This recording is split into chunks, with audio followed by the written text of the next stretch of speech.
Happy with the two wins. I thought for the most part they were both pretty clean performances from start to finish.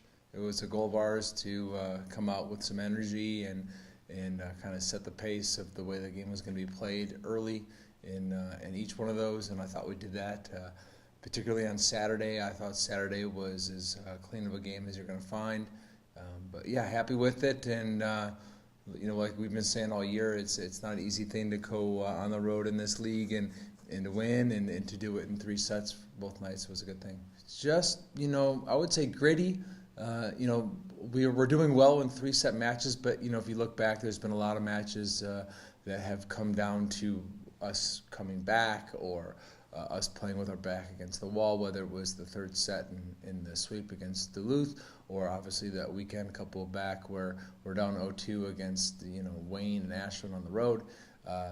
We're playing tough. We're trying to get better each week. We try to take each match as they come, and we know we still have a lot of work to do going forward.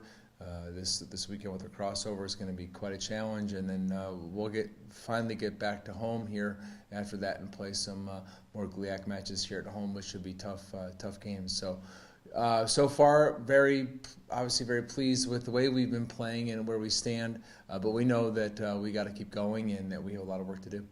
All 3 are good teams that are going to really bring it, and we'll have to be ready, starting with Truman, who I think is one of the better teams in their league and in the region. A good team. If you look at their record so far, they have a lot of quality wins.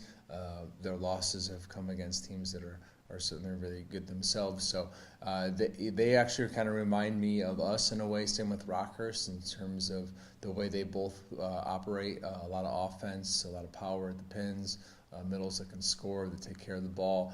Both teams have really good setters. So, I think that those 2 teams out of the GLVC, they're almost mirror images of each other. So we know what we'll have to do to be successful there. With Tiffin, a team that was recently in the GLIAC, probably a team that some teams might overlook. We certainly we'll try not to. They're a really good team. Jenna Huffman, one of their players, a middle, who's just killing it right now. We played them twice last year, both up here in the UP. Beat them both times.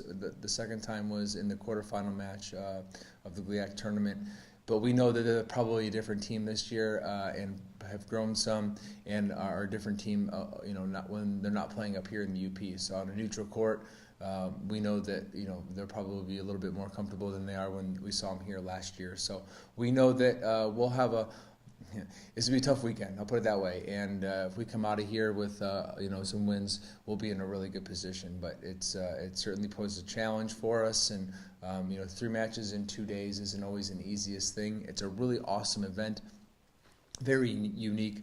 I think it's one of the largest, if not the largest, college volleyball tournament in the country. So it's all right there. To see the whole region in one venue in one spot is pretty neat. And to know that we're one of the better teams in the region is certainly something we're proud of, and hopefully we play that way against 3 really good teams that should be good games. You just try to take it one game at a time, and it is a different venue. This is a different venue than we've even had in years past. It used to be down in Chicago. Now it's in Indianapolis. So I guess all of us, including the other teams, will kind of have a surprise that way. But, it's one of those things you just got to try to tap into what they maybe did as juniors. A lot of our players have played in an environment like this before they got to college. So tap into that a little bit. Other than that, it's just business as usual. You try to just kind of adjust when you get there like you do any other venue. We'll practice on Thursday night once we get there. So we'll have an opportunity to see what the lighting's like in the space. But once the whistles blow in that first match, every team kind of experiences, I think, the same thing, and it's kind of a rush because it's like just several matches all going at one time, and it creates a pretty unique atmosphere. Hopefully we'll thrive in it. Rai's been doing some really great things for us for 4 years. She shows up as a freshman, and her presence is known right away.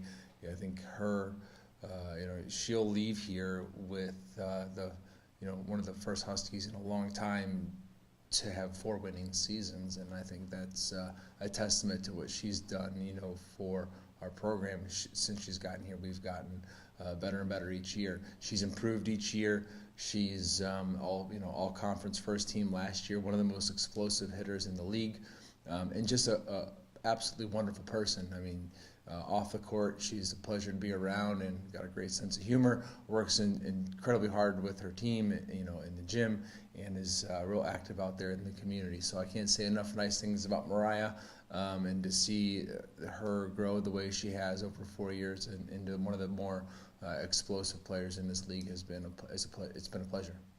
What she's been doing for us all year, and last weekend was another good weekend for her. She's dominating in a lot of ways. I mean, she's in the top 5 nationally, I think, for kills per set. Just working so hard, and scoring a lot of points. Works incredibly hard in the off season, and that's been a big part of what I think has made her season so good. But she's got a lot of good pieces around her, and allowing her to get open net opportunities and seams at the net, but she's just playing very aggressive and with a ton of confidence, and it looks like she's having a lot of fun out there. So it's been awesome to see. I mean, I think that right now they're executing the way that they need to be at the right times. The poise that Laura brings to the court certainly frees up our players to play a little bit more freely. We're an aggressive team, so we know that with serving aces like what Anna's doing, or an offense kills per set like Olivia's doing and Laura is adding with assists, that's the bread and butter of our system. I mean, if we don't have that, we're not competing at the level we need to be competing. We try to pile on some points at the net and hopefully serve some teams out of sorts from behind the line, give our defense an opportunity to extend the rally and then score in transition. So they're kind of linked that way. I mean, our serving hopefully is taking teams out of system enough where it gives our defense that opportunity to give our offense a chance to score again. So whether it's points per set, with the aces and kills, or just straight kills per set, we're finding an advantage there against our opponents. And Olivia and Laura offensively certainly have been leading the charge there. But without what Mariah is doing, without what Anna and our 2 middles are doing offensively, it all doesn't add up. Olivia is certainly leading the charge in a way that we haven't seen in this program, certainly since I've been here. And again, without what Laura is doing at the setting position, none of this happens. Without question, none of this happens. So I don't know if it's about the system. The system requires it. They're executing the way we want them to, and we're happy about it.